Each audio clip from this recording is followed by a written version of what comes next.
우리 시간이 됐습니다. 우리 찬송가 320장 보시죠.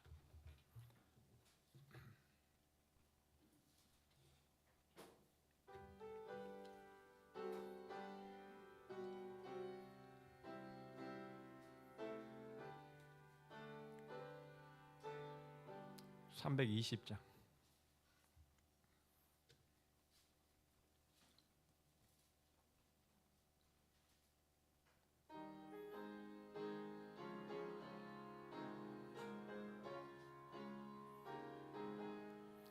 나의 죄를 정케 하사 죄의 일끈 삼으신 그 새 주의 넓은 사랑 항상 찬송합니다.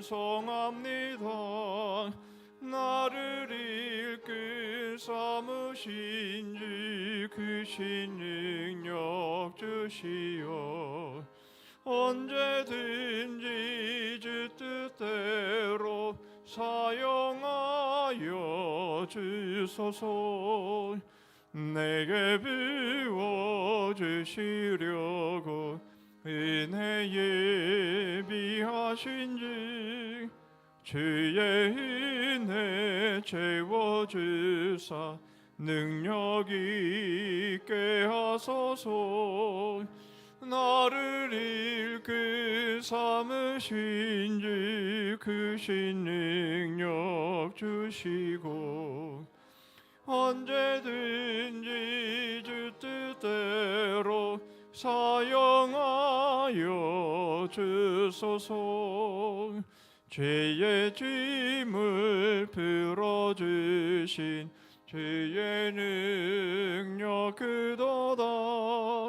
나를 비로 사신 예수 내 맘속에 오소서.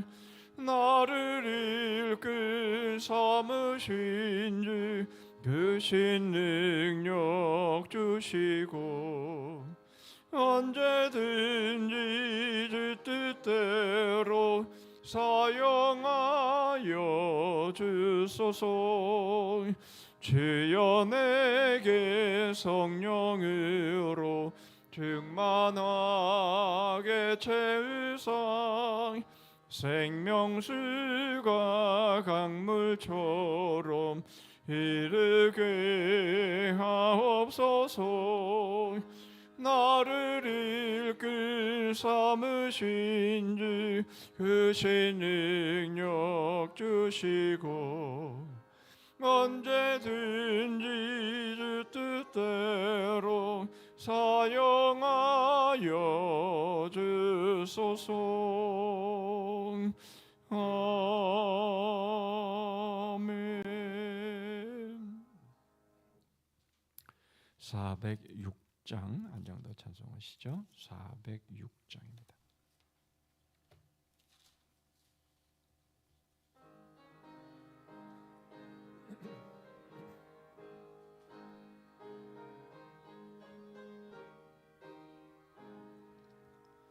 고난 내 영혼 편히 쉴 곳과 풍랑이라도 안전한 폭풍까지도 다스리시는 주의 영원한 팔의지에 주의 영원하신 팔 함께하사 항상 나를 붙드시니 어느 곳에 가든지 요동하지 않으면 주의 팔을 의지함이라. 세상 친구들 나를 버려도 예수님 함께 동행함으로 주의 은혜가 충만하리니 주의 영원한 팔을 지해 주의 영원하신 팔 함께하사 항상 나를 붙드시니 어느 곳에 가든지 요동하지 않으면 주의 발을 의지함이라. 나의 믿음이 연약해져도 미리 예비한 힘을 주시며 위태할 때도 안보하시는 주의 영원한 팔을 의지해 주의 영원하신 팔 함께 하사 항상 나를 붙드시니 어느 곳에 가든지 요동하지 않으면 주의 팔을 의지함이라. 능치 못한 것 주께 없으니 나의 일생을 주께 맡기면 나의 모든 짐 대신 지시는 주의 영원한 팔을 의지해 주의 영원하신 팔 함께 하사 항상 나를 붙드시니 어느 곳에 가든지 요동하지 않으면 주의 팔을 의지함이라. 예, 우리 함께 합심해서 우리 기도하기를 원합니다. 첫 번째로 우리가 기도하기를 원하는 것은 하나님 이 자리와 이 자리에 함께해 주십시오. 우리와 함께해 주십시오. 하나님이 지금 우리와 함께하시고 임재하고 계심을 저희가 느끼게 해 주옵시고 바로 그 같은 주님이 함께하심으로 인한 그 황홀함, 그 감격, 그 감동이 있는 이 자리가 되게 해 주옵소서. 오늘도 하나님의 말씀을 또한 듣고 배울 때에 꼭 우리에게 필요한 말씀 있기에 불러 모아 주신 줄 알고 꼭 저희에게 영혼에 필요한 양식을 허락하여 주옵소서. 전후좌우에 있는 우리의 지체들이 바로 이와 같은 동일한 은혜 가운데 거하게 하여 주시옵소서. 우리 먼저 기도하기를 원하고요. 두 번째로 기도하기를 원하는 것은 오늘이 부부의 날이라고 하죠. 가정의 달을 맞이해서 여러 우리가 기념일들을 보내고 있습니다만은 오늘은 부부의 날인데요. 각 가정이 견고하게 서는 그런 달이 되고 또 날이 될 수 있기를 위해서 기도했으면 좋겠는데요. 금방 올라오기 전에 기사를 하나 봤더니 결혼한 부부들 가운데서 아내하고 다음에도 아내하고 함께 지금 아내하고 함께 결혼하겠다 이렇게 말하시는 분들이 남자가 배나 되고요. 아내들은 상대적으로 지금 남편이랑은 같이 또 결혼하고 싶은 마음은 없다 하는 것은 남편들의 긍정적인 반응에 반밖에 되지 않더라고요. 그러니까 남편들은 나름대로 그래도 만족하며 살아가는 것 같은데 아내들은 반대로 또 남편이 느끼는 것만큼 그런 행복감을 느끼지는 못하고 있다라는 그런 통계를 보고 올라왔습니다. 우리 부부가 정말 함께 살아가면서 특별히 믿음의 가정들이 관계가 잘 회복되어지고 정말 서로를 위하고 섬기고 사랑하는 그런 부부, 우리 특별히 우리 성산교회 우리의 가정의 부부들이 그런 은혜가 있기를 위해서 한번 아내는 남편을 위해 남편은 아내를 위해 한번 기도하는 그런 시간도 되었으면 좋겠습니다. 그리고 교회를 위해서 이제 끊임없이 여러분들 기도하셔야 될 것은 바로 이제 후임 담임 목회자를 위한 기도를 여러분 꾸준하게 여러분 꼭 해주시기를 바라고요. 기도할 때마다 또 대표 기도하시는 분들도 빠짐없이 위해서 기도해 주시면 좋겠고요.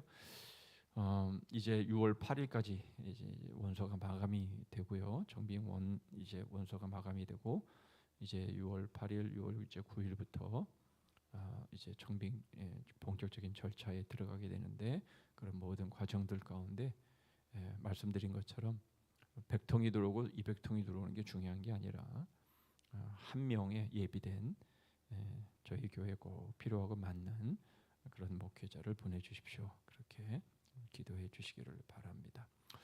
한 가지 더 우리 기도하기를 원하는 것은요. 우리 환우들을 위해서 기도해 주시는데 우리 많은 분들이 계속해서 수술과 또 치료를 계속 받고 있고요. 연약하니까 그럴 수밖에 없는데요. 계속되어지는 이런 연약함들을 위해서 또 수술을 하고 또 회복 중에 있는 분들 위해서 기도해 주시고 또 이제 수술을 또 앞두고 있는 또 분들도 계십니다.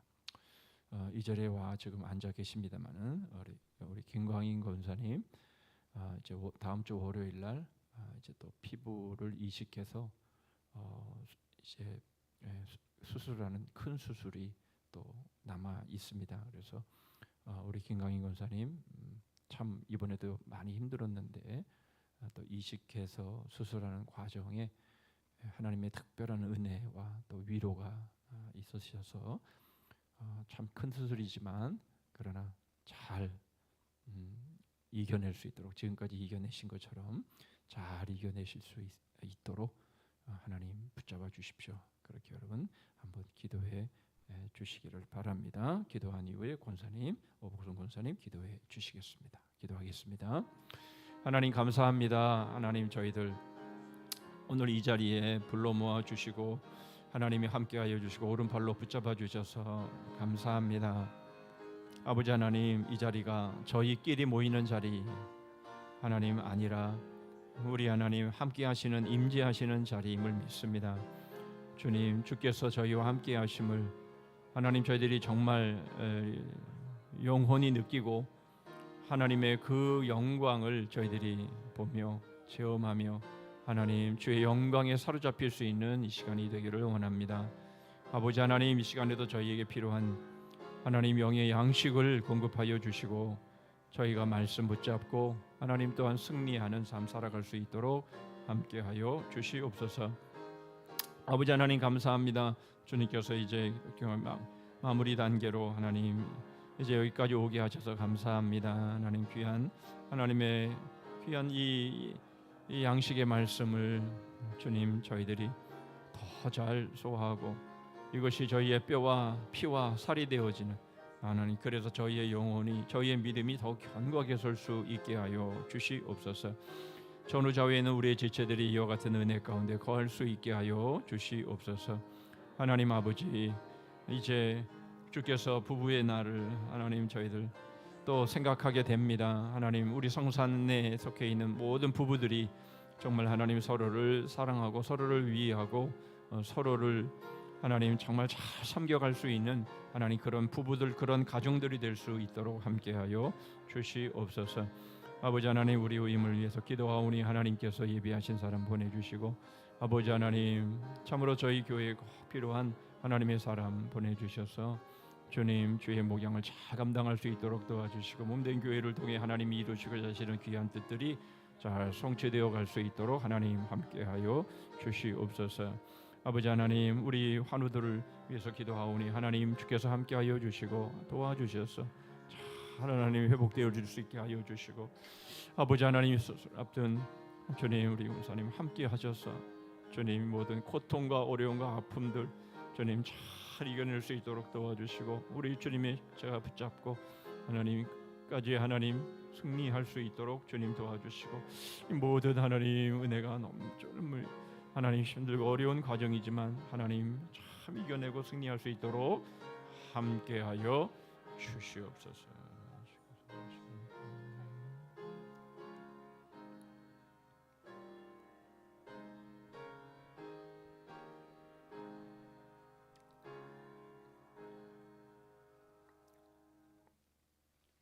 살아계셔서 변함없는 사랑으로 저희들을 돌보시는 하나님 아버지, 주님, 슬플 때나 기쁠 때나 쉴 때도 함께 하시고 주님의 선하시는 뜻대로 이끌어 주심을 감사드립니다. 아멘. 온 세상에 주님의 주시는 은혜로 새 생명이 있는 것보다 움직이고 활동하는 아름다운 계절임을 봅니다. 주님, 주님, 푸르고 울창한 숲들을 가까이 접하고 보며 죽어서 쓰러져 있는 나무를 볼 수 있듯이 저희들 자신을 돌아볼 때 주님, 살아있는 믿음을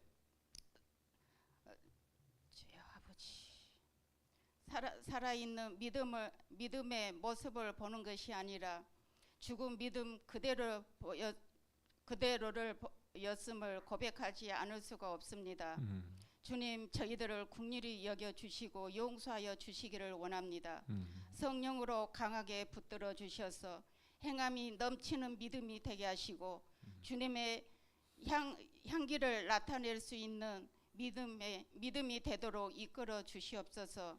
단임 목자와 교역자 간사들의 가정을 지켜주시고 영육의 강건함과 성령의 지혜를 더하셔서 선포되는 말씀이 모든 성도들의 가정에 필요한 말씀이 되게 하여 주시옵소서. 아멘. 오봉성 유엘님 아등 시양 부부 선교사의 사역을 통해 복음이 그 땅에 선포되게 하시고 새 생명의 주께 나오는 기쁨을 누리게 하옵소서. 아멘. 담임 목회자 청빈 시작이 되는 가운데 있습니다. 하나님 보시기에 합당한 쓰임 받는 목회자를 보내주셔서 말씀과 성령이 충만한 은혜가 넘치는 교회가 세워질 수 있도록 하나님 함께해 주시옵소서. 아멘. 복음의 역사가 일어나게 하옵소서. 이 시간에 또한 당임 목사님 말씀의 능력의 오른팔로 붙들어 주셔서 주의 권세 있는 능력의 말씀을 선포하게 하시고 저희의 심령마다 성령의 역사를 뜨겁게 체험하는 은혜의 시간이 되게 하옵소서. 아멘. 예수 그리스도의 이름으로 기도합나이다. 아멘. 주님,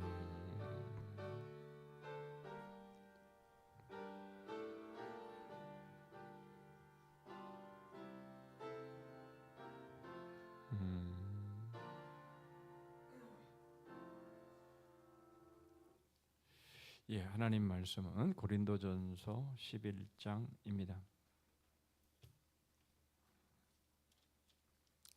고린도전서 11장 24절 26절까지.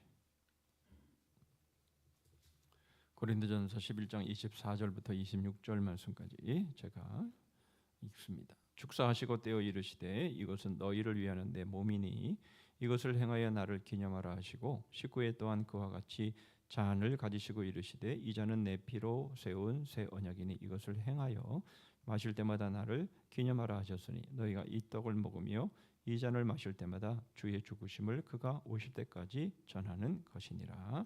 아멘. 예, 주제가 부르시죠.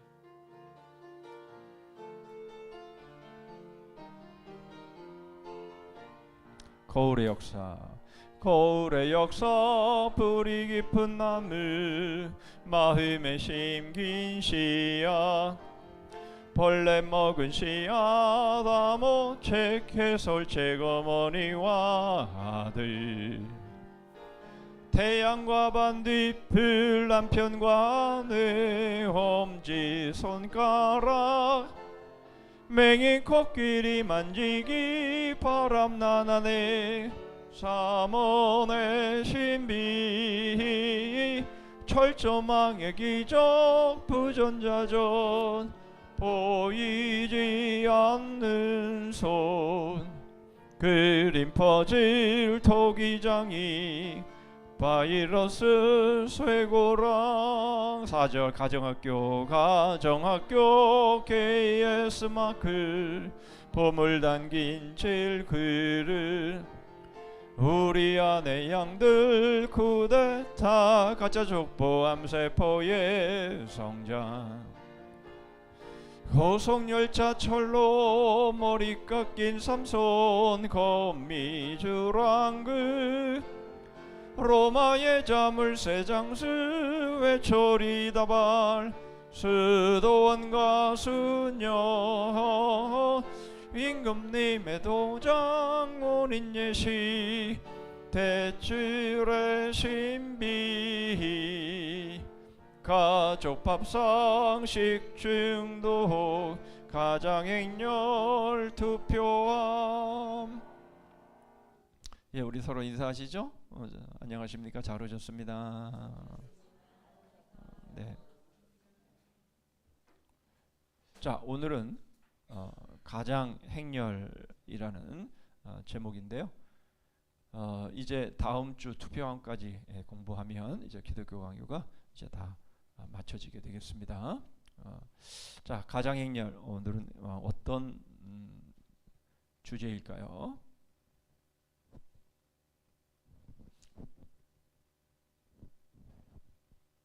움직여라.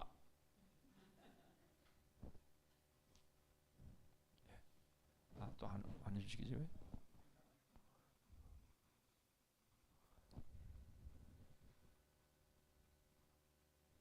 예.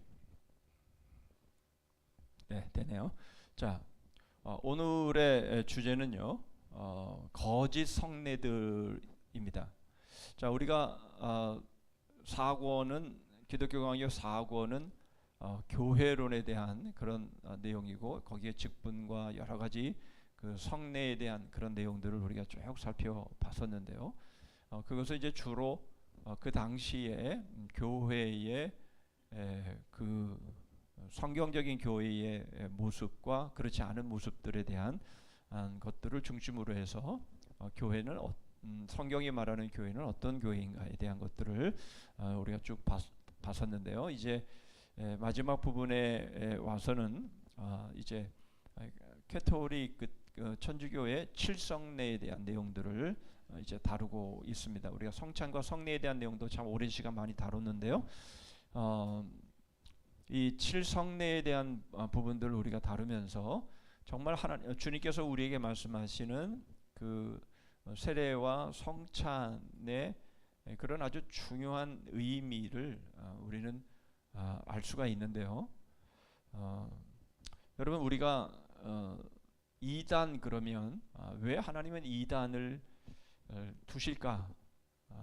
우리가 기독교 인구가 한 700만, 800만 정도 되는데 그 중에서 이단이 거의 뭐 한 4분의 1 정도 된다고 하죠. 뭐 더 많을 수도 있고요. 뭐 한 200만 뭐 이 정도 보는데요.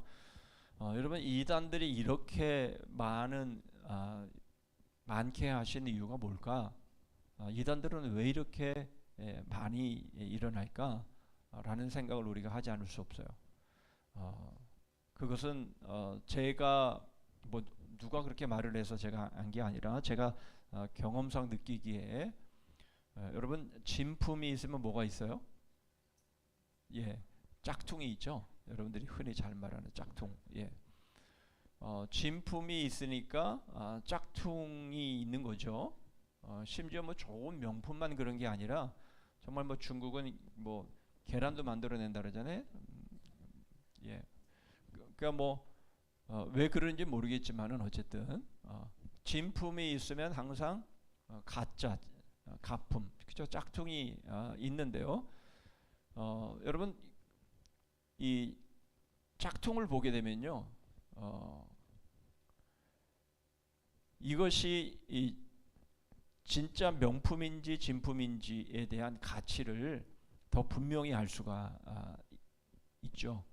그러니까 가짜를 보고 짝퉁을 보고 그러면 싼 게 비지떡이라고 뭐 처음에는 그럴듯해서 뭐 대충 가지고 다니면 명품인 줄 알겠지? 뭐 이렇게 생각해서 이제 짝퉁을 샀는데 보니까 몇 번 이렇게 가지고 쓰다 보니까 이제 그 질이 다 이렇게 드러나게 되는 것이잖아요.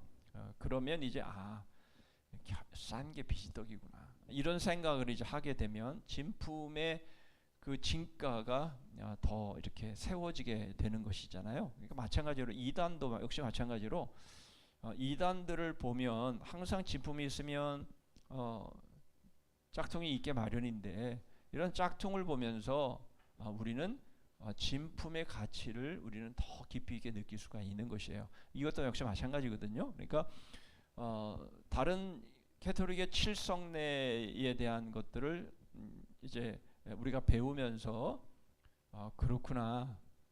주님께서 우리에게 제정하신 두 가지의 성례, 이것이 얼마나 중요한가라는 것들을 알 수가 있다는 말이죠. 그러니까 우리의 신앙생활에 있어서 하나님이 우리에게 주신 것들을 정말 소중하게 우리가 여겨야 되는 부분들이 있는데, 예를 들면 뭐 세례를 받았다든지, 여기 뭐 세례 안 받으신 분 없으시죠? 세례를 받는다든지 우리가 성찬에 참여한다든지 라고 하는 것들이 우리에게는 너무나 귀한 것이고 복인데, 정말 귀한 복인데, 우리가 그것을 그냥 흔한 뭐 누구나 할 수 있는, 누구나 받을 수 있는, 그리고 뭐 큰 의미가 없는 이런 식의 마음으로 우리가 받지 않았냐. 그러니까 우리가 이런 것들을 배우면서 우리가 경험하게 되어지는 것은 하나님, 주님이 우리에게 베풀어 주신 세례가 얼마나 귀한지, 주님이 우리에게 베풀어 주신 성찬의 그 복이 얼마나 큰 것인지에 대해서 여러분 우리는 더 깊이 있게 알게 된다라는 거예요. 그렇죠? 그러니까 가짜를 보면 진품의 진가를 더 알 수 있는 것처럼 바로 그러한 모습으로 우리가 이것들을 생각해 보면 더 좋겠다 싶습니다. 자, 그래서 거짓 성례들, 우리는 두 성례만을 성경이 우리에게 말씀하는 것이라고 우리는 믿지만, 이 중세시대의 교회는 견진례, 고해성사, 종부성사, 신품성사, 혼인성사, 이 5개를 더 추가해서 칠성례, 반드시 이 7개의 성례는 있어야 된다. 이것이 없으면 안 된다라고 주장을 합니다. 그래서 이것들이 너무 중요하기 때문에 이런 것들을 하지 않으면 결국은 구원의 문제가 되는 바로 그러한 상황까지 가는 것이죠.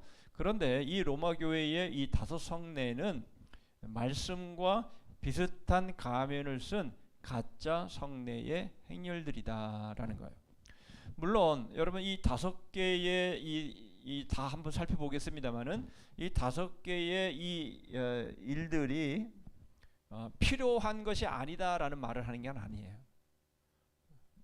충분히 이해를 하셔야 돼요. 이런 것들이 필요 없다 그러는 것이 아니라, 이런 것들이 필요는 하고 이런 것들이 시행이 되기는 하지만, 그러나 이것이 우리에게 은혜를 베푸는 그런 성례는 아니다라는 거예요. 그러니까 성경이 우리에게 말씀하고 있는 성례는 오직 2개밖에 없는데, 성경이 말씀하고 있지 않은 5개의 성례를 포함시킴으로 인해서, 비슷한 가면을 씀으로 인해서, 가장 행렬을 함으로 인해서 결국은 진정한 성례의 의미의 그 중요한 내용들을 이렇게 삭감시켜버리고 이렇게 계속해서 색깔을 바르게 만든다라는 것이에요. 그래서 오늘 이제 이 부분들을 좀 생각해 보면서 이러한 일들은 사실은 다 2가지의 성례 안으로 다 포함되어 있는 것인데, 이런 것들을 제정함으로 인해서 더 성경이 말하는 성례의 의미를 퇴색시킨다. 그것들을 우리가 좀 살펴보도록 하겠습니다. 자, 같이 한번 읽어보시죠. 시작. 축사하시고 떼어 가라사대 이것은 너희를 위하는 내 몸이니 이것을 행하여 나를 기념하라 하시고, 식후에 또한 이와 같이 잔을 가지시고 가라사대 이 잔은 내 피로 세운 새 언약이니 이것을 행하여 마실 때마다 나를 기념하라 하셨으니, 너희가 이 떡을 먹으며 이 잔을 마실 때마다 주의 죽으심을 오실 때까지 전하는 것이니라. 자, 이 말씀 가운데서 이것을 행하여 나를 기념하라. 이것은 주님이 직접 명하신 성례다라는 것이에요. 그러니까 우리가 행하는 성례는 주님께서 우리에게 하라, 그렇게 하라 명하신 것을 우리는 지키는 거죠. 그런데 하라라고 말씀하지 않으신 그것을 포함시켜 버린다면 그거는 가짜다라는 것이죠. 그러니까 주님께서 하라 명하신 것이 아닌 다른 것들을 거기에 포함시키게 된다면 그것은 우리가 그것을 통해서 주님이 우리에게 원하시는 그런 원래 의도와 벗어나 버리게 된 것이다 라는 겁니다.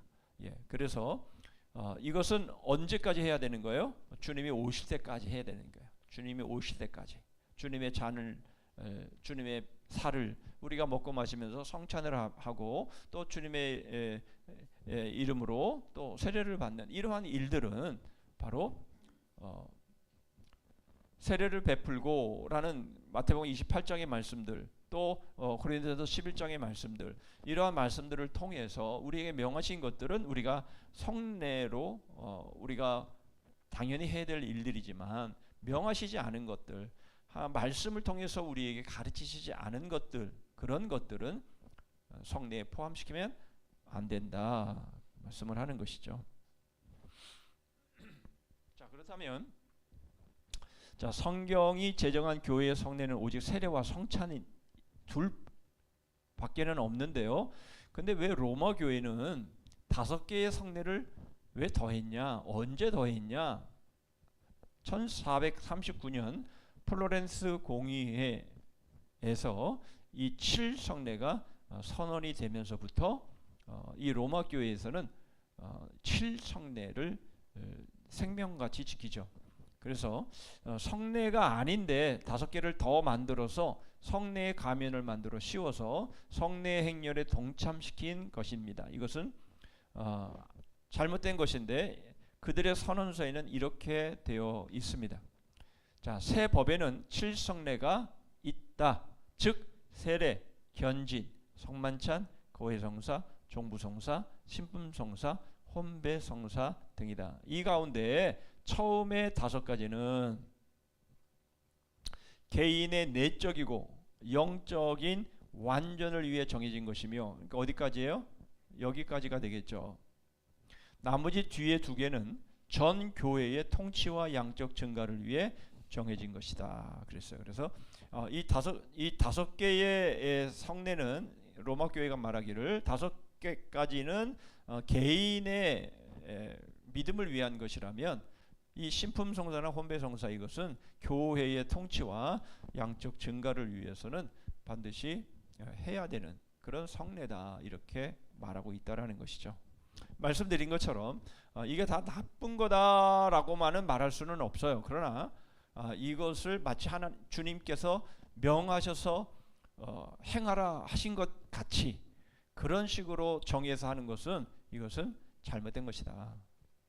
이들은 이러한 명목을 가지고 이렇게 7성례를 만들어서 행하는 것이지만 그러나 이것은 주님이 말씀하신 것은 아니다라는 겁니다. 그래서 이제 우리가 이 5개의 오류에 대한 것을 우리가 생각해 보면서 오류만 생각하면 의미가 없어요, 그죠? 우리가 그렇게 안 하는데 뭐 그거 뭐 틀렸든 맞았든 뭐 그게 우리하고 무슨 상관이 있어요, 그죠? 그러니까 우리가 오류를 생각하면서 뭘 우리가 찾아가야 되냐면 바로 세례와 성찬을 통해서 우리에게 주신 복 그것이 얼마나 중요한 성례였는가라고 하는 것들을 우리가 배워야 의미가 있는 거지. 예, 우리는 그런 거 안 하는데 뭐 그거를 가지고 우리가 이렇쿵 저렇쿵 얘기할 필요는 없는 것이죠. 그러니까 이 5개의 오류를 우리가 보면서 진정한 진품의 의미, 그 복이 뭔지를 우리가 살펴보도록 하겠습니다.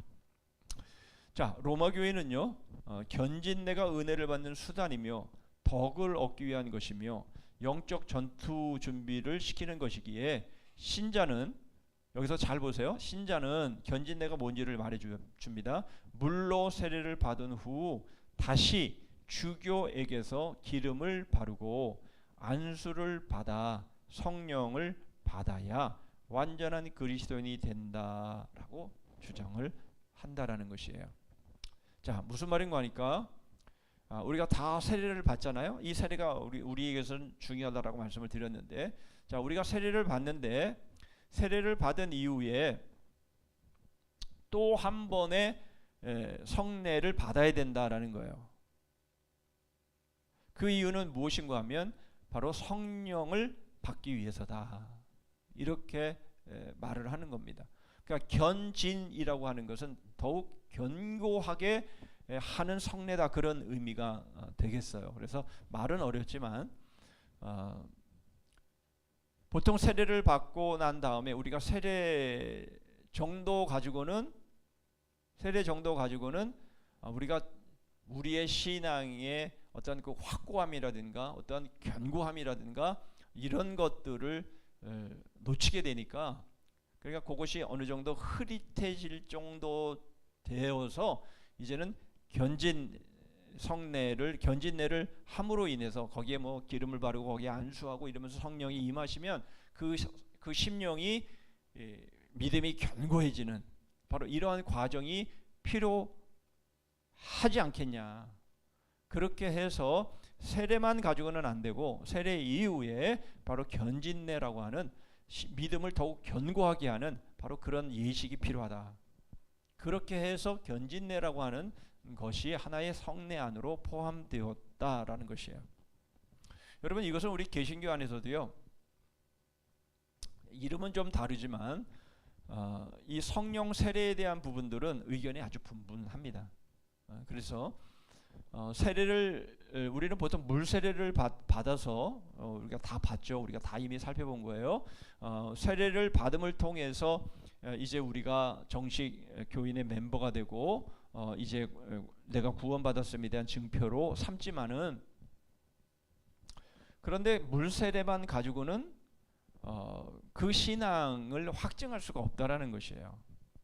그러니까 세례는 받아서 내가 예수님을 믿고 내가 하나님의 자녀임에 대한 그런 증표는 얻었지만, 그런데 성령이 정말 우리에게 그 오순절에 우리가 사도행전을 지금 보고 있습니다만 오순절에 성령이 강림함으로 인해서 사도들이 바뀌었잖아요. 그죠? 제자들이 바뀌었잖아요. 사도행전에서부터는 제자를 사도라고 하는 이름으로 바꿔 부르잖아요. 그러니까 이 제자의 연약한 모습으로 주님을 배반하고 했던 그런 모습에서 성령이 임하시자 이제 그들은 완전히 180도 바뀐 그런 하나님의 어떤 그릇으로 그렇게 변화된 게 아니냐. 그러니까 우리 역시 마찬가지로 모두가 세례는 받아야 되는 거 맞지만, 그러나 그 이후에 성령 세례를 누구나 받아야 된다. 이거를 우리 일명 뭐라고 말하냐면 능력 세례를 우리가 받아야 된다라고 주장하는 분들이 계세요.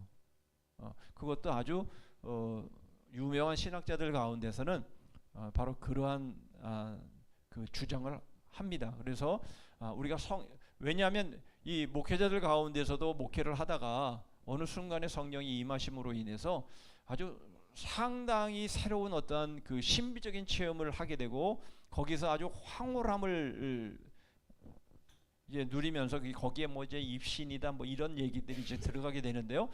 그런 상황들을 경험하신 분들은 완전히 이 삶이 바뀌는 그런 체험들을 했기 때문에 이런 성령의 이런 체험들은 모두가 해야 된다라고 주장하시는 분들이 있어요. 그러니까 그렇게 주장하시는 분들이 있기 때문에 이런 견진례 같은 것들도 사실은 그런 비슷한 그런 흐름 속에서 나오는 것이다라는 것을 알 수가 있어요. 그러니까 물세례만 받으면 물세례에만 받으면 끝나는 게 아니라 거기에는 이런 믿음을 강화시키는 성령의 어떤 그 강한 임재를 체험하는 바로 이런 게 있어야 되는데 바로 이 견진례를 통해서 그것이 이루어지는 것이다. 이렇게 그들은 주장을 하는 것이에요. 그런데 이게 뭐가 문제점이 있냐? 이제 그것을 이제 우리가 보는 거죠. 자, 하지만 세례를 받을 때에 성령으로 하지 아니하고 누구든지 예수를 주라 시인할 수 없다라고 그렇게 했는데요. 그러므로 이미 성령 받는 것은 세례만으로 충분하다라고 하는 것이 바로 우리의 입장이라는 거예요.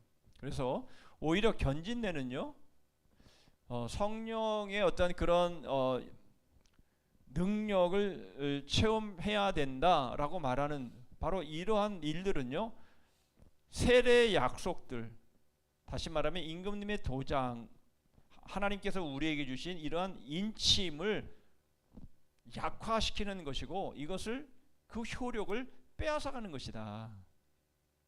그렇게 되면 세례라고 하는 이것은 정말 더 형식적이 될 수밖에 없는 것이고, 에이 세례가 중요해? 아니야, 견진내가 중요하지. 이렇게 되어 버린다라는 것이에요. 이해되셔요? 예. 그래서 우리가 받는 세례, 이것이 얼마나 중요한가? 여기에 바로 이 세례는 바로 성령께서 우리 안에 역사하셔서 우리를 죄를 씻어주시고 우리를 구원하시고 하나님의 자녀로 우리를 인치신 바로 세례 하나만 가지고 충분하다라는 것을 우리에게 말씀해주고 있는 거예요. 그러니까 세례가 얼마나 중요한가라는 것들을 우리에게 말해주고 있는 것이죠. 그러니까 우리가 보통 세례를 우리가 행할 때에 에이 물세례네, 그건 그냥 다 형식이지, 물세례는 그냥 누구나 다 받는 거야, 이렇게 생각해서 너무 가볍게 그 세례라고 하는 그 의미들을 충분히 알지 못하고 또 가르치지 않고 그냥 하나의 세례는 그냥 시작이고 입문이야, 그러니까 그냥 누구나 그냥 다 세례를 받는 거야, 이런 식으로 넘어가서는 안 된다라는 것이에요. 왜냐하면 이 세례가 너무 중요하기 때문에, 그러니까 이 세례를 행할 때에는 이런 견진내라는 이러한 말이 또 나오지 않도록 이 세례 하나만으로도 성령이 우리 안에 역사하시고 성령께서 우리를 새롭게 하시고 우리 안에 충만하게 임하시는 이 모든 것들이 이루어질 수 있도록 그렇게 해야 되는 것이 세례다. 우리가 그렇게 세례를 중하게 여기고 있느냐, 이런 의미가 여기는 포함되어 있는 거예요. 이해하시겠죠? 네. 그래서 여러분, 우리가 받은 세례, 나 세례 받았어, 나 세례 받았어, 뭐 세례 안 받은 사람은 어디 있어? 이렇게 생각하고 이 세례를 너무 가볍게, 아니면 하찮게, 아니면 그냥 누구나가 다 받는 것으로, 여러분 우리가 그렇게 생각한다면 우리는 대단한 지금 너무 귀한 복을 받았음에도 불구하고 너무 그것을 귀하게 여기지 않는 그런 모습으로 우리가 신앙생활을 하고 있을 수 있다라는 거예요. 여러분, 오늘 큐티 본문에 고넬료가 등장을 하잖아요. 여러분, 고넬료는 어떤 사람입니까? 고넬료는 로마의 백부장의 사람이면서 경건하기도 하고, 그리고 온 집안이 함께 하나님을 경외하기도 하고, 거기에 많은 구제도 행하고 항상 기도하는, 여러분 이 이방인들 가운데서 이런 사람을 보기가 쉽지 않죠. 예. 그러나 그럼에도 불구하고 뭐예요? 베드로를 청해서 복음을 들어야 했던 그런 사람이었던 거죠. 그러니까 우리 주위에 많은 사람들 가운데서 정말 이렇게 수준 있는 사람 찾아보기가 쉽지 않지만, 그런 수준 있는 사람을 찾았다고 한다 할지라도 그에게 뭐가 필요하다고요? 복음이 필요하다라는 거예요. 복음이. 우리가 그런 것들을 우리가 생각해 본다면, 여러분 우리가 복음을 받았다라고 하는 것, 우리가 복음을 지금 우리가 가지고 있다라고 하는 것이 우리에게 얼마나 큰 복인지 하는 것들을 우리가 알아야 되는 것이죠. 나 복음 받았어, 나 복음 알아, 나 예수님 믿어, 나 예수님의 십자가, 나 구원 받았어. 여러분 이렇게 생각하고 지나가 버린다면 우리가 받은 복이 얼마나 중요한 것이고 귀한 것인가라고 하는 것을 우리가 소홀하게 여기게 되는 그리고는 다른 것들을 귀하게 여긴다라는 거예요. 다른 거 뭘 귀하게 여겨요, 여러분들? 네? 여러분들은 다른 거 뭘 귀하게 여겨요? 돈이죠, 돈. 그렇죠? 돈. 또 응? 승진하는 거, 아니면 합격하는 거, 뭐 이런 것들만 엄청 큰 거예요. 그게 엄청 커. 막 예를 들면 뭐 한 100이라고 하면 그게 한 95 정도 돼. 그게 이만큼 커요. 그리고 우리가 지금 받은 이런 하나님이 우리에게 주신 복과 은혜는 한 5% 정도. 그냥 귀하게 그냥 그렇게 여기는 거야. 그건 뭐 다 받는 거지 뭐. 뭐 그거 안 받는 사람이 어디 있어? 이렇게 생각을 하지 않냐 말이죠. 그래서는 안 된다라는 거예요. 그러니까 우리가 받은 세례, 우리가 받은 복음, 우리가 받은 이 십자가의 은혜가 얼마나 크고 얼마나 중요한지에 대해서 우리가 알아야 나머지 것들에 대해서는 우리가 뭐 있어도 그만 없어도 그만 그렇게 생각되지 않겠어요? 그런데 세상에 있는 것이 이렇게 90% 크니까 그게 없으면 큰일 나는 거지 그게. 그죠? 그러니까 우리가 받은 하나님이 주신 복은 그냥 5% 정도밖에 안 되는 거야. 그러니까 오히려 거꾸로 그거는 뭐 다 있는 거고 뭐 그게 뭐가 중요해. 이게 있어야지. 이게 세상에 이게 이 물질 뭐 이게 있어야지 이게. 예? 우리가 그렇게 생각하면 바로 저런 상황들이 생길 수 있는 것이에요. 그러니까 주님께서 우리에게 베푸르신 이 세례, 내가 죄 씻음 받고 예수 그리스도의 복음을 통해서 내가 하나님의 자녀가 되었다라고 하는 이것이 우리에게서는 정말 중요하고 크게 우리에게 다가와야 되는데 그렇지 않게 되면 다른 것들이 끼어들게 된다라는 것들을 보여주고 있는 겁니다. 자, 고해성사에 대한 것들을 살펴보시면요. 보세요. 자, 세례받은 이후에 짓는 죄는 특별한 방법, 즉 신부에게 가서 죄를 고백하고 나면 신부가 이렇게 말을 합니다. 내 죄를 사하노라. 이렇게 되는 거예요. 그러니까 고해성사를 하게 되면 이제 지난번 계속 말씀을 드리지만 그 잘못한 것에 대해서 네가 속죄하기 위해서는 이렇게 해라 뭐를 몇 번 암송해라 뭘 해라 이런 식으로 해가지고 거기에 상응하는 그런 어떤 그러니까 해결책이라기보다는 그 죄에 대한 그 잘못한 것에 대한 그 책벌에 대한 것들을 말을 해주는 거예요. 그러면 그걸 하는 거죠. 이걸 하면 그 다음에 신부가 뭐라고 말하냐면 내 죄를 사하노라. 이러면 지은 죄가 이제는 자유케 되어지는 그런 상황이 되면 심리적으로는 굉장히 편하죠, 그죠? 그렇죠. 내가 지은 죄 때문에 마음이 막 무거웠는데 내 죄를 사하노라. 이렇게 되어버리니까 이제는 자기가 잘못한 행동에 대해서 이제는 완전히 자유하게 되어지는 그런 심리적인 효과는 분명히 있을 겁니다. 그렇죠? 이게 그 말이에요. 자, 그러나 주님은 죄의 용서에 대한 방법으로 세례 외에는 다른 방법을 주신 적이 없다라는 것이에요. 무슨 말이죠? 여러분, 예수님이 십자가에서 죽으심으로 인해서 우리의 죄가 용서되어지는 것이지 그것 외에 우리의 죄가 용서되어지는 다른 방법이 있냐라는 거예요. 그러니까 신부의 이런 방법을 통해서 신부에게 가서 자기의 죄를 고하면 그 고했고 그리고 그 고한 대로 신부가 이렇게 해라라고 말하면 그렇게 함으로 인해서 죄가 사해졌다라고 하는 그 증거가 어디 있냔 말이에요. 그냥 신부가 내 죄를 사하노라 그러면 그 죄가 사해진다라고 하는 증거가 어디 있냔 말이에요. 증거가. 신부의 그 말에 그 죄가 용서되어질 수 있냔 말이죠. 얼마나 좋겠어. 그러면 제가 여러분들에게 사는 사람 내가 네 죄를 사하노라. 그런 제가 권세가 있으면 얼마나 좋겠어요. 네? 그게 되냔 말이죠. 그게 아니라는 거예요. 그게 아니라는 거예요. 여러분 그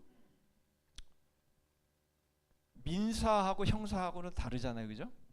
예. 그래서 어떤 잘못을 함으로 인해서 이제 형사 고발이 되면요, 이제 먼저 이제 누군가 고발을 하게 되면 그게 내가 이제 고소한 것을 취소를 해요. 그럴 수 있잖아요, 그죠? 내가 저 사람을 고소를 했어요. 그런데 내가 가만히 생각해보니까 저 사람이 나를 보복하게 생겼거든. 그러니까 이제 고소를 취하한 거야. 그런데 경찰이 들여다보니까 범죄한 것이 명확해. 그래서 이것이 고소를 취하했다고 해서 그냥 그러면 그거를 없는 걸로 하고 그렇게 할 수가 없는 거예요. 이 사람이 지은 죄가 분명하게 다른 사람에게 피해를 주었고 이것이 사회 질서를 해치는 일이 되었으면 이 사람이 고소한 걸 취하했다 할지라도 그것은 재판을 받게 되어 있어요. 민사는 달라요. 민사는 내가 저 사람에게 손해를 봤어요. 그래서 저 사람은 내가 손해배상을 청구한 거예요. 그러니까 내가 그냥 손해보고 말 거야. 너무 복잡해. 그러니까 취하겠습니다. 그러면 끝나네요. 그냥 민사는 그냥 끝나버리는 거야. 그러나 형사는 그렇게 되는 게 아니에요. 무슨 말인지 아시죠? 여러분, 우리가 잘못을 했어. 내가 용서할게. 그런데 하나 남은 게 있어요. 뭐가 남았어요? 하나님 앞에서는 여전히 남아있는 거예요. 내가 이 사람의 죄를 용서했다 할지라도 그냥 싹 끝나버리는 게 아니에요. 하나님 앞에 받아야 될 벌이 남아있는 거예요. 그렇죠? 그러니까 신부가 너 죄 용서, 내 죄를 사하노라. 그 죄가 사해졌다는 증거가 어디 있어? 하나님이 그걸 사해 주셨다라는 증거가 어디 있어? 그렇죠? 그것은 바로 예수 그리스도의 십자가, 바로 그 은혜 앞에 서야만. 그래서 이거죠. 세례가 바로 그거라는 것이에요. 세례가 우리의 죄가 예수 그리스도의 십자가로 인해서 내 죄가 용서해주고 내 죄가 사해졌다라고 하는 유일한 증거는 사람의 말에 있는 게 아니라 주님의 십자가, 바로 저 사건에 있다라는 것이에요. 그러니까 고해 성사를 하지 않았다 할지라도 전혀 그것에 죄의 여부가 결정되는 게 아니다라는 것이에요.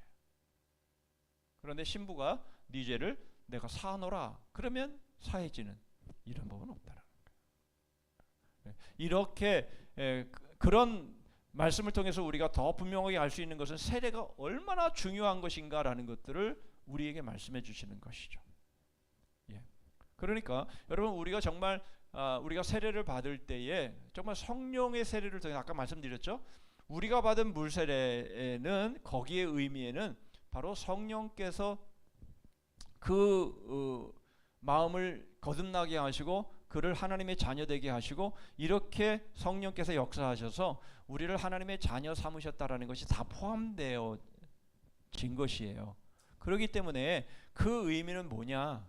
그 의미는 바로 우리의 죄는 더 이상 하나님께서 우리를 영원한 심판 가운데서 우리를 심판하시는 그런 죄에서 이제 우리를 용서하시고 우리를 자유케 하셨다라고 하는 것이에요. 그러니까 여러분, 세례가 얼마나 중요한가라는 것을 우리에게 말해주는 것이죠. 그러니까 우리가 세례를 받았으면 어디에 가지 않아요? 영원히 어디에 가지 않아요? 영원히 지옥에 가지 않아요.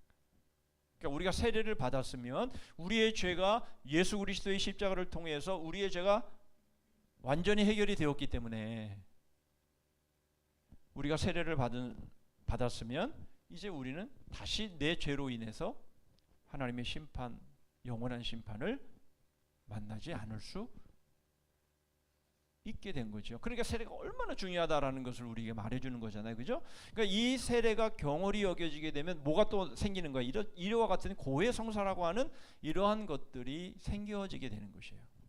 그러니까 우리는 고해 성사나 이런 것들을 통해서 우리의 죄가 용서된다라고 생각하면 절대로 안 되는 것이에요. 단지 하나 이런 건 있겠죠. 상담을 통해서 자신이 막 눌리고 자신이 너무 마음 가운데 스트레스를 받고 막 이러한 부분들이 있다면 혼자 끙끙 앓는 게 아니라 그냥 누군가에게 그것을 얘기를 하고 그것을 나누고 또 위해서 기도해 주세요. 우리 성도들 간에 하는 교제 있잖아요, 그죠? 기도해 주세요. 제가 너무 이 문제로 인해서 힘들고 어렵습니다. 그렇게 할 때에는요, 나를 함께 위로해 주는 사람이 있고 나와 나를 위해서 기도해 주는 분이 있고 이런 것들이 나에게는 위로가 되는 것이잖아요. 그죠? 그것이 나의 신앙생활에 위로가 되고 도움이 되는 것은 사실이지만 그런다고 해서 내 죄가 용서되거나 뭐 내 문제가 해결되거나 그런 건 아니잖아요. 그죠? 그런 의미로 고해성사라는 이런 것들이 우리끼리 행해지는 것이라면 오케이. 그거는 뭐 우리는 특별히 고해성사라는 말을 쓸 필요도 없고 그냥 우리가 서로 우리의 삶을 나눈다라는 것으로 다 해결되는 거 아니에요? 그런 것이라면 뭐 유익하죠, 서로 간에. 그러나 그것이 꼭 성례라는 이름으로 해갖고 반드시 그 일들을 해야만 되는 것처럼 그렇게 말하는 것은 십자가의 은혜를 뭐 하는 거예요? 그만큼 삭감시키는 것이고요. 십자가의 은혜를 그만큼 퇴색시키는 것이 되어버리는 것이에요. 그러니까 성당에 가보면 다 그런 고해성사를 할 수 있는 그런 요만한 그 집들을 이렇게 만들어 놓고 여러 개 큰 교회는 엄청나게 큰 교회는 그게 많아요. 굉장히 많아요. 성도가 들어가면 신부는 이렇게 들어가가지고 요거 하나 사이에 이렇게 대화를 하면서 그렇게 하는 그런 모습들이 있는데 여러분 그런 것들은 주님이 우리를 위해서 십자가에서 죽으신 우리의 죄를 용서해 주신 바로 그 세례의 의미를 그만큼 약화시키는 거다라는 것들을 우리에게 볼 수가 있는 것이죠. 자, 그렇기에 죄를 졌을 때마다 우리는 이미 세례를 통해서 모든 죄를 다 용서함 받았다라는 확신을 가지고 직접 그리스도의 이름으로 아버지의 긍휼의 보좌 앞에 나아가 고백하고 용서를 받는 거예요. 여러분 이번 주 설교를 통해서도 기도가 어떤 것인가라고 하는 것들을 우리가 살펴보았죠. 오늘 큐티를 통해서도 기도가 어떤 것이다라는 것들을 우리가 살펴보았어요. 기도가 뭐예요? 기도가 뭡니까? 기도는 바로 우리의 계획과 우리의 비전과 우리의 생각들을 결제받는 게 아니라 물론 그것도 들어 있겠죠. 하나님 제가 이렇게 사명을 감당하기를 원합니다. 우리 얼마든지 그렇게 기도할 수 있겠죠. 그러나 여러분 중요한 것은 바로 나는 내 자신이 얼마든지 틀릴 수 있고 내 자신이 얼마나 이런 편견과 베드로처럼 말이죠. 그런 편견과 이런 것들에 이렇게 붙잡혀 있을 수 있는데 하나님 저의 잘못과 저의 부족함들을 가르쳐 주세요. 나는 정말 갈 길을 알지 못합니다. 나는 정말 어린 아이와 같습니다라고 우리가 그렇게 주님 앞에 엎드리는 게 그게 기도라라는 것이잖아요. 그렇죠?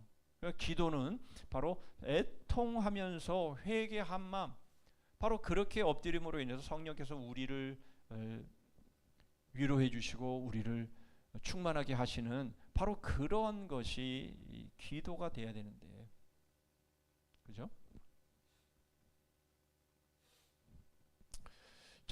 자, 그러한 모습을 통해서 우리가 하나님 앞에 직접 하나님의 보좌 앞에 담대히 나아갈 수 있게 하신 바로 그 사건이 십자가의 사건이기에 이제는 우리는 누구를 통해서 가는 게 아니라 우리는 직접 하나님의 보좌 앞으로 나아가서 하나님과 1대1로 우리가 하나님을 뵈면서 하나님의 그 은혜를 돕는 은혜를 우리는 받는 것이다 라는 것이죠. 그렇죠? 그래서 우리가 하나님 앞에 거룩한 보좌 앞에 나아갈 때마다 거기에는 물론 예수 그리스도의 그 보혈, 그것이 우리를 정결케 하고 우리를 거룩해 했기에 가능한 것이다 라고 하는 것이 당연히 전제가 되는 거죠. 그래서 우리의 중보는 예수 그리스도밖에 없는 거예요.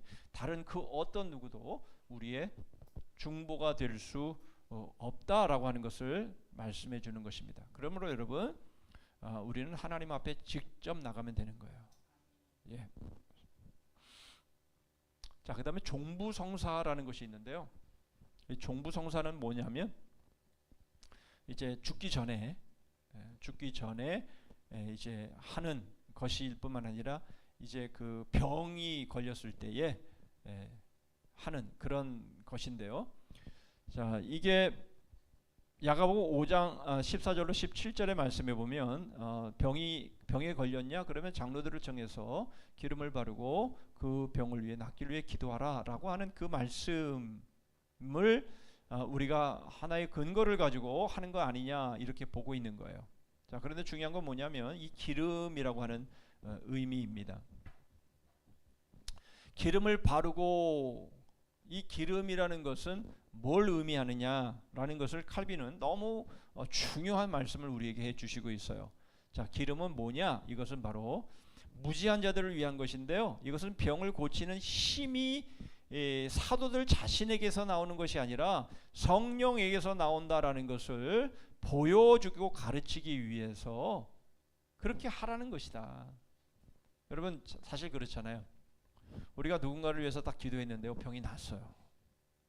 그런데 이거 뭐지? 내가 기도했는데 병이 났네?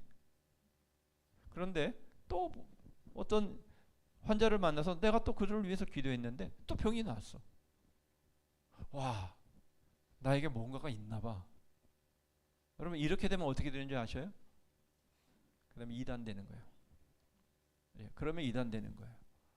그러니까 내가 뭔가를 했는데 거기에 능력이 나타났어. 자기가 한 거예요? 그렇죠. 그를 통해서 하나님께서 하나님의 뜻을 보여주신 것인데 마치 그게 자기가 그런 능력이 있어서 그 일을 행한 것처럼 그렇게 될까봐 기름을 바르라는 게 기름을. 이 기름이 뭘 상징한다고요? 성령께서. 그러니까 내가 위해서 기도해도 내가 기도해서 응답된 게 아니라 성령께서 역사하셔서 하나님의 그 긍휼과 은혜를 베풀어 주신 것이구나. 이거를 깨닫게 하시기 위함인데 그 기름이 마치 낫게 한 것처럼 이들이 어떻게 하시는지 보실래요?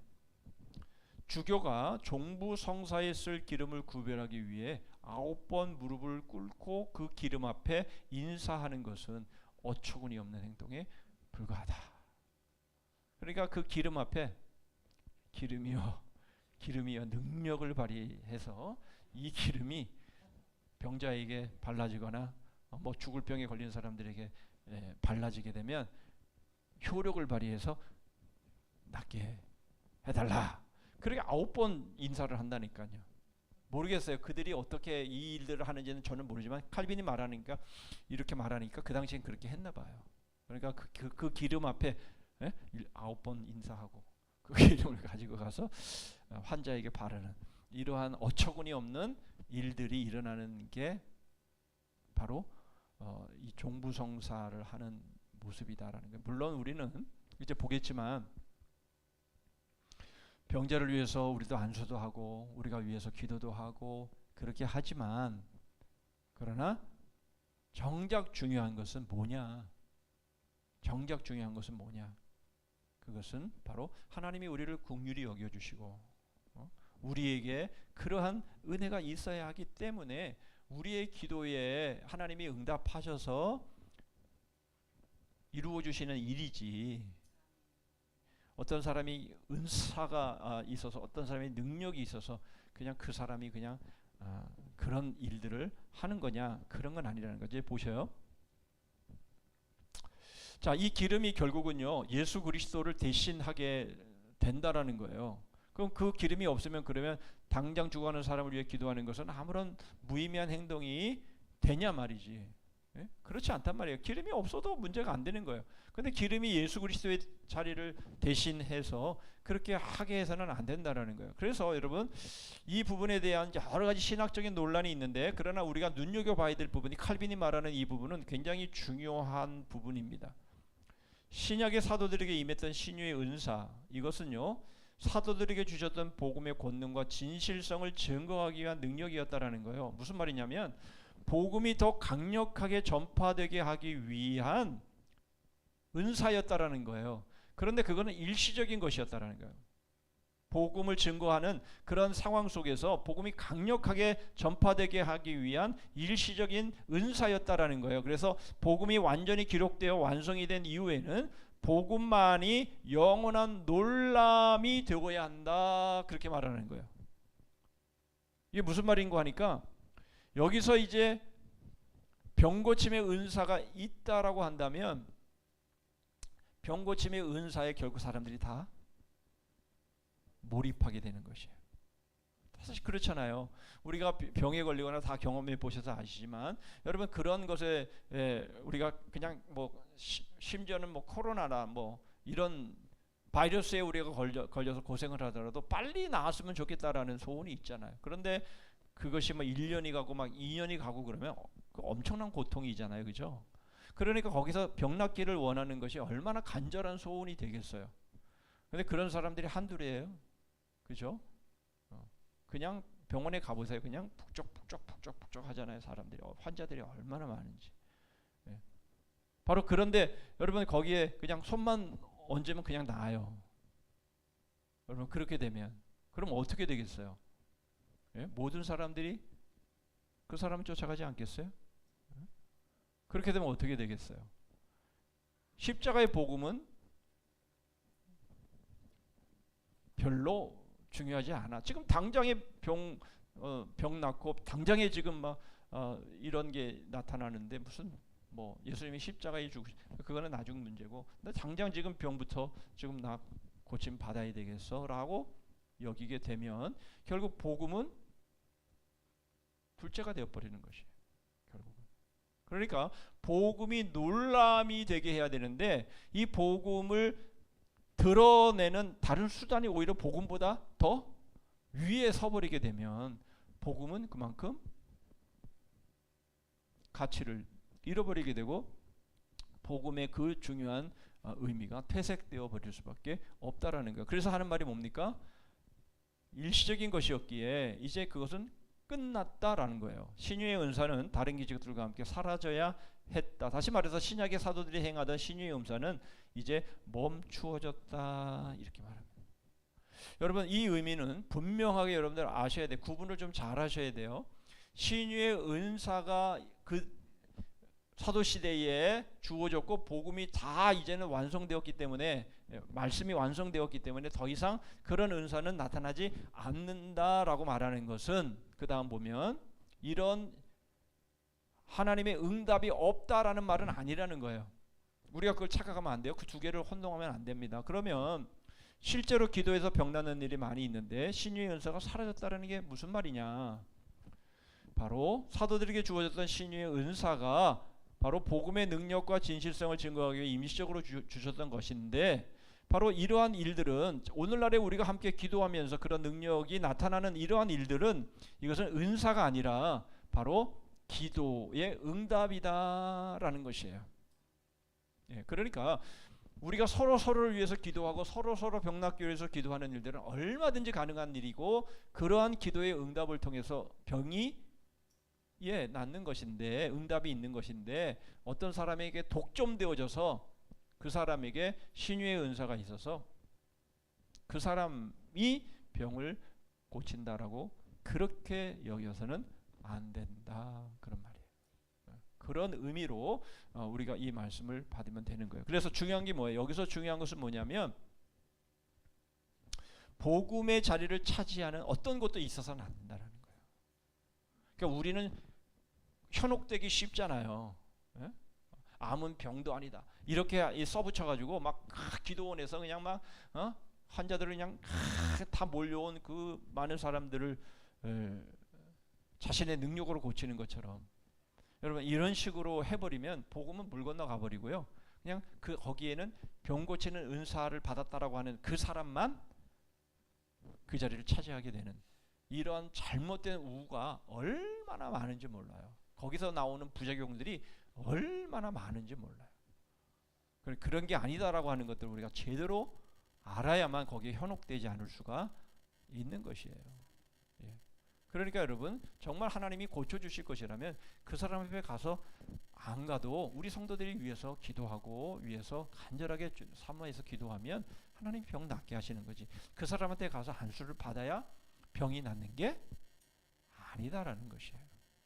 그런 부분들을 잘 분별해야지 우리가 그런 분별을 하지 못해서 그냥 병 낫기를 원해서 그냥 누가 신통하대 뭐 누가 뭐 치유의 은사가 있대 그러면 가갖고 쫓아가갖고 거기에 머리를 뒤밀고 이런 모습은 그것은 이런 로마 교회에서 행하는 모습처럼 그러한 모습이 되기가 쉽다라는 겁니다. 예. 자, 그래서 우리는 이러한 일들을 통해서 우리가 더 분명하게 우리가 알아야 되는 것은 바로 복음이 우리에게서는 최고의 놀람이 되어야 된다라고 하는 거예요. 예. 그것보다 더 중요하게 여겨지는 어떤 것도 그 복음의 자리에 끼어 들어와서는 안 된다라고 하는 것이에요. 이제 우리 권사님 이제 월요일날 수술하시겠지만 우리 권사님 이번에 이 치유의 과정이 너무 많이 힘드셔가지고 너무 고통스러워하세요. 그러니까 그래서 많이 기도해 주시고요. 그러나 그럼에도 불구하고 여러분 우리가 힘들고 아프고 고통스러워서 우리가 그 순간을 정말 견뎌내기가 쉽지 않지만 그러나 그럼에도 불구하고 우리의 마음 가운데는 나의 병 낫기의 그런 소원보다는 복음에 대한 우리의 마음의 그런 그 사모함, 예수 그리스도의 그 십자가의 그 은혜에 대한 그 사모함, 바로 그것이 사실은 더 커야 된다라는 것이에요. 우리 권사님도 그렇게 해서 정말 예수 그리스도의 그 십자가의 은혜가 얼마나 큰지 얼마나 놀라운 건지 이거 나에게 쏟아부으신 복이 전부 다 이게 지금 나의 고통은 주님의 십자가로 우리에게 주신 은혜에 비하면 정말 작은 것이다라고 여기면서 임하시는 그런 믿음이 될 수 있기를 위해 그런 과정이 될 수 있기를 위해서 우리 권사님도 기도하시고 우리 모두도 그렇게 기도해 주시기를 바랍니다. 예, 이제 혼배 성사에 오른데 이제 마지막인데요. 하나가 더 남았네. 혼배 성사인데요. 이것은 무엇입니까? 결혼 예식이에요. 결혼을 통해서 은혜를 주신다라는 거예요. 물론 결혼의 예배를 통해서 은혜도 받죠. 그러나 그게 주님이 명하신 것이냐? 그건 아니라는 거예요. 결혼을 명하신 게 아니라는 게 아니라 결혼식을 통해서 은혜가 임하느냐 그런 건 아니라는 거예요. 그러니까 반드시 은혜의 그 과정으로 혼배 성사 이것을 해야 된다 그건 아니라는 거예요. 그래서 약속에 찍힌 도장이 성례인데 성경이 그렇게 말씀하고 있지 않은데 그건 오직 세례와 성찬밖에 없는데 주님이 그걸 직접 교회에서 시행하러 명령하신 것이고 그렇게 하신 것이지만 세례와 성찬은 그러나 혼인에 대해서는 그런 약속이 없다라는 거예요. 혼인에 대해서는 그러니까 혼인을 해야만 하나님의 은혜가 임한다 그런 건 아니라는 거예요. 그러면서 하는 말이 뭡니까? 칼빈이 아주 웃기는 말을 합니다. 아주 웃기는 말을 해요. 그게 정말 은혜의 방편이라면 신부들부터 결혼해라. 네, 너무 웃기는 얘기 아니에요, 그죠? 정말 결혼이 하나님의 이 은혜를 주시는 수단이라고 한다면 왜 너네들은 왜 결혼 안 하고 혼자 산다 그러면서 이런 건 이게 성례라고 말하느냐? 칼빈이 아주 재미있는 그런 표현을 사용하고 있어요. 그러니까 혼인은 해야죠. 혼인 예식은 해야죠. 우리가 그렇게 하는 거 그게 나쁜 게 아니라 혼인을 하고 혼인 예식을 뭐 예배를 해서 우리에게 은혜 뭐 말씀을 통해 은혜 주시고 예식을 통해서 또 마음을 새롭게 하고 오늘 부부의 날이라고 말씀했잖아요. 그러니까 결혼식에 참여하면서 야 나도 저런 때가 있었지. 그래 한창 좋을 때야. 그러나 허니문만 지나가 봐. 요즘은 허니문도 뭐 아니고 뭐 신혼여행 갔다 돌아오는 길에 이혼하는 사람도 뭐 있다고 하는데요. 어찌됐든 간에 여러분 그렇게 우리가 혼인 예식을 우리가 참여하면서 그때를 생각하면서 내가 더 잘해야지 아내한테 더 잘해야지 남편한테 더 잘해야지 이런 생각을 갖는 건 당연 뭐 좋은 일이에요. 그러나 그렇게 해야만 하나님의 은혜가 임한다 그런 건 아니다. 그 말씀을 지금 하고 있는 거고요. 마지막으로 이제 신품 성사인데요. 이 신품 성사가 뭐냐면 오늘날로 말하면 그러니까 목사 안수식 뭐 그런 거예요. 그러니까 이 서품을 이 로마 교회에서는 이 하이라키 이 계급이 있잖아요. 이렇게 저는 잘 모르겠지만 뭐가 있고 그 다음에 뭐가 있고 이런 식으로 이런 것들 역시 마찬가지로 여기 보면은 뭐 수문품, 강경품, 뭐 구마품, 시정품, 차, 부제품, 뭐 사제 뭐 이렇게 많아요. 예, 이런 것들을 통해서 은혜가 임한다 그렇게 말을 해요. 물론 우리가 직분을 세우는 데 있어서는요, 거기에 대한 권위가 주어져야 사실은 사람들이 따르죠. 그렇지 않으면 어떻게 따르겠어요? 예. 너나 나나 뭐 똑같이 내가 또 네 말을 들어야 될 필요가 뭐 있어? 이런 식으로 생각하면 교회 질서는 무너지잖아요. 그러니까 직분을 줄 때에 이렇게 어느 정도의 권위를 이렇게 같이 세워주는 것은 좋은 일이지만, 그러나 결국은 이런 일들 때문에 무슨 일이 생기냐면 만인 성직자, 다시 말하면 만인 제사장이라고 하는 바로 이것들이 흐려지게 된다 그런 말이에요. 여러분 어떤 사회이든요, 어떤 사회이든 100%의 구성원이 있으면 20%만 활동적으로 일을 하고요. 80%는 그냥 구경꾼이라 그러잖아요. 어떤 공동체든 그렇다 그래요. 교회도 마찬가지고요. 그런데 여러분, 우리가 그런 게 아니라 우리 모두가 성직자야. 우리 모두가 제사장이야. 여러분 그런 마인드를 가지고 생활한다면요, 100% 모두가 다 어때요? 자기 위치에서 최선을 다해서 사명을 감당하고 하면 얼마나 놀라운 그런 결과와 열매가 있겠어요. 그죠? 그런데 목사님이 풀타임이잖아. 그러니까 전사님 풀타임이잖아. 그러니까 그런 거는 목사님이나 전사님이 하는 거지 뭐 그거 우리가 해. 이런 식의 생각을 우리가 갖게 된다면, 그런 생각들을 갖게 된다면 결국은 본인을 위해서 좋지 않은 거예요. 그렇죠? 그런 거예요. 그러니까 우리가 이런 부분에서 물론 직분이 주어지는 것 얼마든지 거기에 의미가 있는 것 사실이지만, 그러나 이게 전부 다 이렇게 생각을 한다면 이 만인 제사장이라고 하는 바로 이 의미를 우리는 성경이 그걸 말씀하는데 결국 그것을 놓치는 그런 모습이 되어버릴 수밖에 없다라는 것이에요. 자, 그러므로 이제 여러분 진짜 성례는요, 하나님의 약속이 있어야 되는 것이고요, 그것은 제정하신 증거가 확실해야 되는 거예요. 그렇지 않은 것들은 다 성례의 가면을 쓰고 성례의 행렬에 그저 동참하는 그런 하나의 다 가식적인 그런 모습일 수밖에 없다라는 거예요. 그건 다 하나님을 모독하는 것이고요, 세례를 사모하고 성찬을 기뻐하는 바로 이러한 일들을 해치는 일들이 되는 겁니다. 그래서 세례와 성찬, 사실은 이 안에 모든 것이 다 들어있는 것이고요, 정말 세례와 성찬을 중요하게 여겨야 하고 그것을 정말 복으로 여기면 지금 말했던 이 모든 것들은 신경 쓰지 않아도 된다, 그 말씀을 하고 있는 겁니다. 오늘 거기까지였습니다. 기도하겠습니다.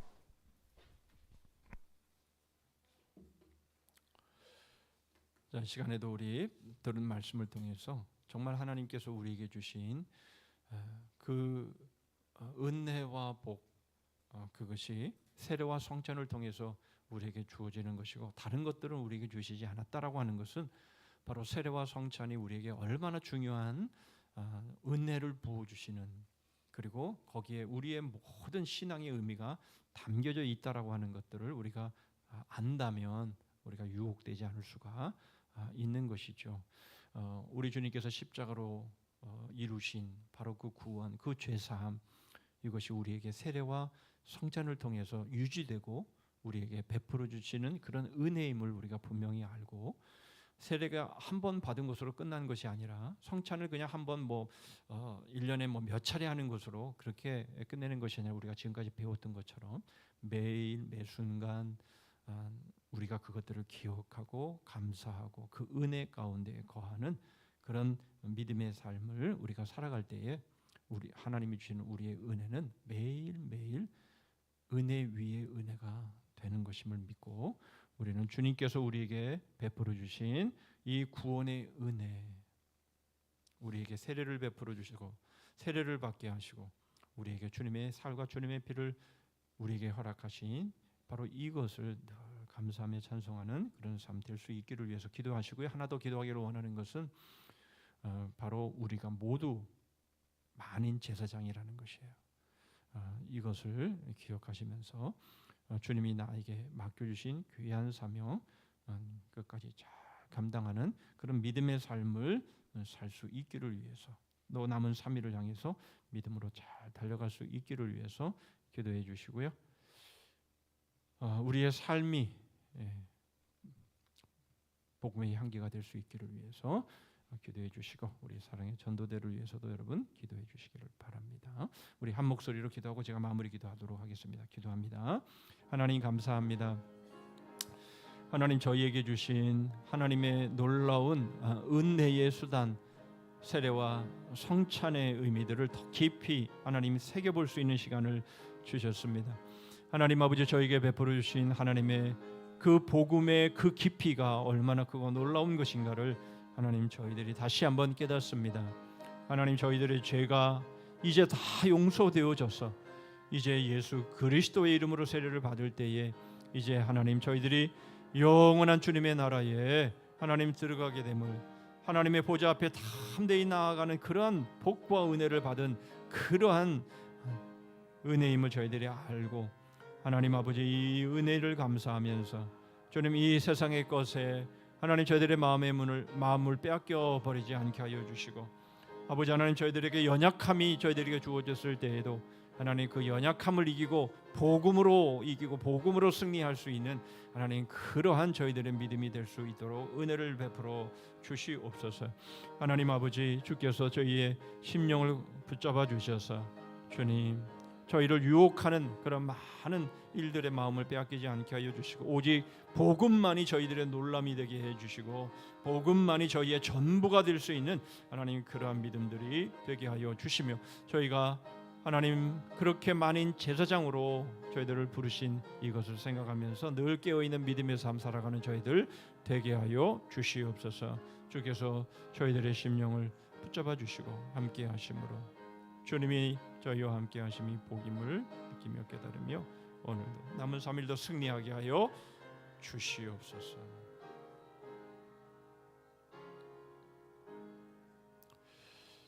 하나님 감사합니다. 저에게 세례를 베풀어 주시고 성찬을 베풀어 주셔서 매일 매 순간마다 저희들의 죄가 예수 그리스도의 십자가에서 정결케 되고 해결됨을 통해 저희들이 영원한 하나님의 나라 가운데에 저희가 들어가게 된 이 은혜와 복을 저희들이 늘 찬송하며 감사하는 그런 믿음의 삶 살아가는 저희들 되게 하여 주시옵소서.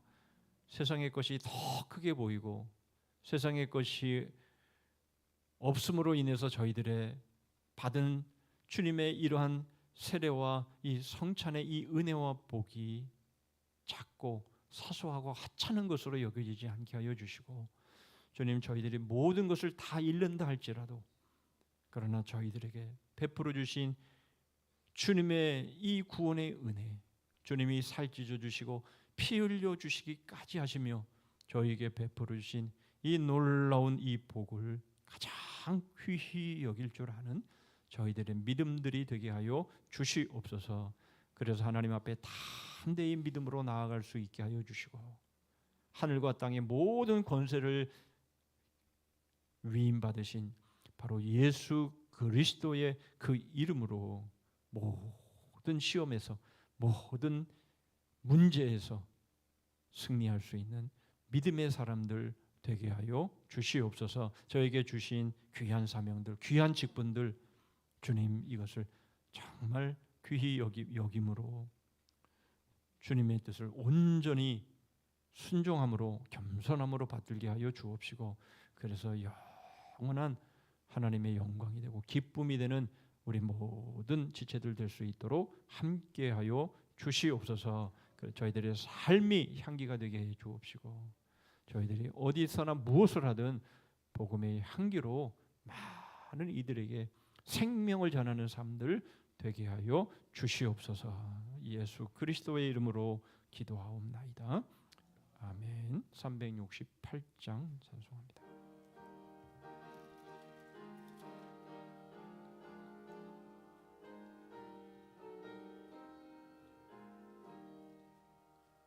주 예수여 은혜를 내려주사 곧 충만케 하옵소서. 잊으리고 목마른 나의 맘에 주 성령을 부소서. 주 예수여 충만한 은혜 내 영혼에 부소서. 주 예수만 나의 힘 되고 내 만족함 됩니다. 주 예수여 죄에서 풀어주사 날 정결케 하옵소서. 이 세상의 유혹이 나의 맘에 틈 못하게 하옵소서.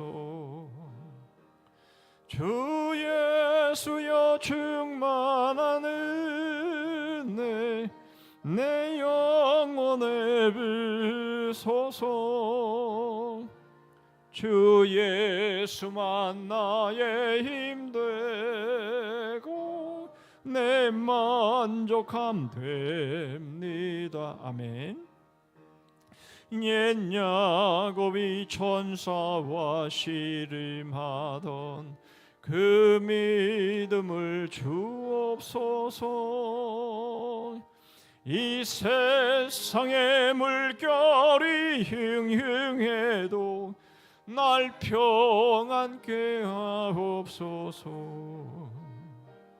주 예수여 충만한 은혜 내 영혼에 부소서.